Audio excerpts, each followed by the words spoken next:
গ্রামের পর গ্রাম, শহরের পর শহর, নিঃশব্দে যারা মানুষের পাশে দাঁড়ান, যাদের ডাকে ভরসা পায় মা, শিশু আর বৃদ্ধরা, তারাই আমাদের আশাকর্মীরা। রোদে পড়া পথে, বৃষ্টি ভেজা গলিতে দিনের পর দিন যারা কাজ করেন সমাজের জন্য, অথচ নিজেদের প্রাপ্য সম্মান আর নিরাপত্তা আজও পুরোটা পান না। স্বাস্থ্য পরিষেবায় মেরুদণ্ড হয়েও যাদের কণ্ঠস্বর অনেক সময় শোনা যায় না, এই ভিডিওটি তাদের জন্য। আজ আমরা কথা বলবো আশাকর্মীদের অধিকার, তাদের প্রাপ্য বেনিফিট এবং যে সত্যগুলো আপনাদের জানা একান্তই দরকার।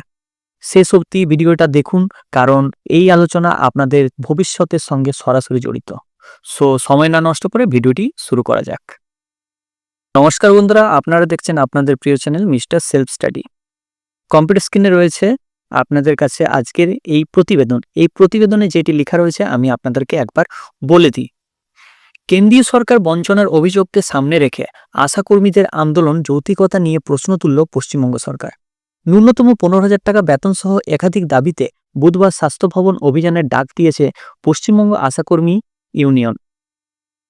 তার ঠিক 24 ঘন্টা আগে মঙ্গলবার সাংবাদিক বৈঠক করে আশাকর্মীদের ধৈর্য ধরার আবেদন জানালেন রাজ্যের স্বাস্থ্য প্রতিমন্ত্রী চন্দ্রিমা ভট্টাচার্য। সাংবাদিক বৈঠক থেকে তিনি স্পষ্ট ভাষায় জানান, আশাকর্মীদের নিয়ে কিছু রাজনৈতিক পক্ষ রাজনীতি করতে চাইছে এবং নিজেদের স্বার্থসিদ্ধির চেষ্টা করছে। তিনি দাবি করেন, এতে আশাকর্মীদের প্রকৃত সমস্যার সমাধান না হয়ে বরং পরিস্থিতি আরও জটিল হচ্ছে। স্বাস্থ্য সচিব নারায়ণ স্বরূপ নিগমকে পাশে বসিয়ে পরিসংখ্যান তুলে ধরেন চন্দ্রিমা ভট্টাচার্য। তিনি বলেন, 2008 সালে যখন রাজ্যে প্রথম আশাকর্মী প্রকল্প শুরু হয় তখন আশাকর্মীদের মাত্র 800 টাকা করে ভাতা পেতেন। বর্তমানে সেই সাম্মানিক ধাপে ধাপে বাড়ানো হয়েছে এবং 5,250 টাকা হয়েছে। এই অর্থ পুরোটাই রাজ্য সরকার বহন করে। এছাড়াও প্রাপ্য ভাতার 40% রাজ্যের অংশ রয়েছে। সবে মিলিয়ে একজন আশাকর্মী মাসে গড়ে প্রায় 10,000 টাকা পান, যার মধ্যে 72.5% অর্থ দেয় রাজ্য সরকার, এমনটাই দাবি মন্ত্রীর। বিজেপি শাসিত রাজ্যগুলির সঙ্গে তুলনা টেনে তিনি জানান, মধ্যপ্রদেশে আশাকর্মী পান 4,000 টাকা এবং উত্তরপ্রদেশের পান মাত্র 1,500 টাকা সাম্মানিক।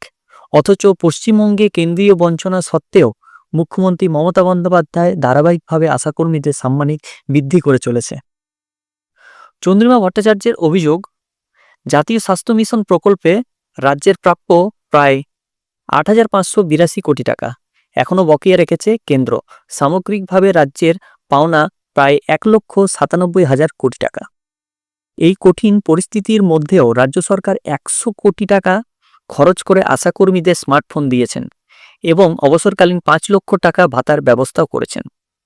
এর সাথে মন্ত্রী আরও প্রশ্ন তোলেন, যে প্রকল্পটি কেন্দ্রীয় সরকারের এবং যেখানে কেন্দ্র টাকা দিচ্ছে না সেখানে আন্দোলন কেন রাজ্য সরকারের বিরুদ্ধে, এবং কেন কেন্দ্রের বিরুদ্ধে কোনো আন্দোলন বা কর্মসূচি নেওয়া হচ্ছে না।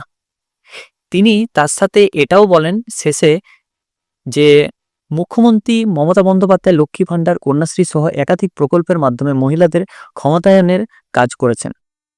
তাই কোনো রাজনৈতিক দলের ফাঁদে পা না দিয়ে নিজেদের দায়িত্বশীল কাজে মন দেওয়ার আহ্বান জানান তিনি।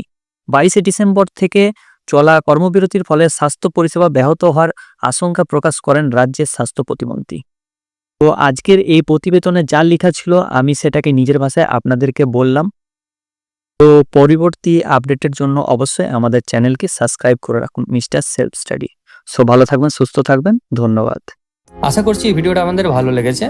যদি ভালো লেগে থাকে অবশ্যই চ্যানেলটিকে লাইক, কমেন্ট এবং সাবস্ক্রাইব করবেন এবং পাশে যে বেল আইকন রয়েছে সেটাকে ক্লিক করবেন নিয়মিত সবার প্রথম সঠিক আপডেট পাওয়ার জন্য। সো থ্যাংক ইউ, ধন্যবাদ এই ভিডিওটা শেষ অবধি দেখার জন্য।